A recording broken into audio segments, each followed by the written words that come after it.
পোনতে মই আপোনালোকক নমস্কাৰ জনাইছো। লগতে আমাৰ সাংবাদিক বন্ধুসকলে যাতে এনেকুৱা অনুষ্ঠানবিলাক আমাৰ অসমৰ প্ৰতিজন ব্যক্তিয়ে যাতে জানিবলৈ পায়, দেখিবলৈ পায়, যিটো ব্যৱস্থা আপোনালোকৰ ফালৰ পৰা হয় তাৰ কাৰণে মই আপোনালোকক ধন্যবাদ জনাইছো। লগতে এই গ্ৰীষ্মকালীন যিটো নৃত্য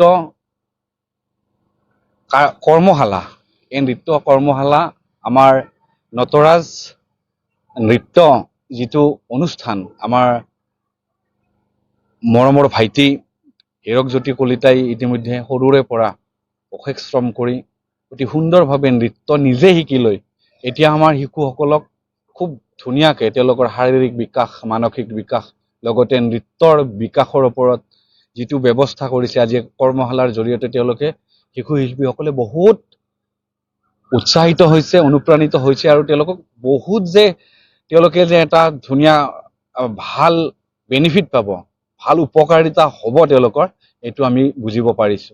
লগতে আমাৰ শিশুসকলে যাতে আগুৱাই যাব পাৰে, আমাৰ প্ৰাথমিকভাৱে যিখন প্লেটফৰ্ম ইতিমধ্যে আমাৰ মৰমৰ ভাতৃপ্ৰতিম হীৰক কলিতাই দিছে আমাৰ শিশুসকলক, তাৰ বাবে মই হীৰক কলিতাক ধন্যবাদ জনাইছো। লগতে আমাৰ শিশুসকলক আজিৰ এই প্লেটফৰ্মৰ জৰিয়তে আকৌ যাতে আমাৰ যিকেইখন অসম ভিত্তিত হওক বা ভাৰত ভিত্তিত যিকেইখন প্লেটফৰ্ম আছে সেই প্লেটফৰ্মলৈকে যাতে আমাৰ শিশুসকল আগুৱাই যাব পাৰে, তাৰ কাৰণে মই হীৰকজ্যোতিক অনুৰোধ জনাব বিচাৰিছো তেওঁলোকে যাতে অতি গুৰুত্ব সহকাৰে তেওঁলোকক শিক্ষা প্ৰদান কৰে।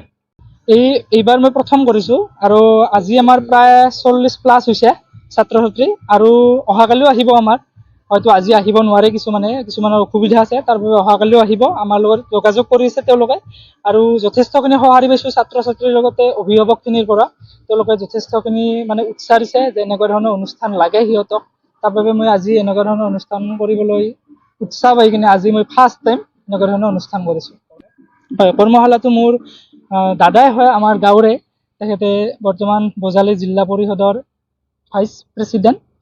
তেখেতে আজি আমাৰ খুব সুন্দৰকৈ ছাত্ৰ ছাত্ৰীসকলৰ কৰ্মশালাখন উদ্বোধন কৰি দিলে। তেখেতে ছাত্ৰ ছাত্ৰীৰ লগতে অভিভাৱকক খুব সুন্দৰকৈ তেওঁ বাৰ্তা দিলে যে এনেকুৱা অনুষ্ঠানৰ পৰা কি হয় ভৱিষ্যতলৈ। তাৰ বাবে মই তেখেতকো অশেষ ধন্যবাদ জনাইছোঁ আমাৰ নটৰাজ ডান্স একাডেমীৰ তৰফৰ পৰা।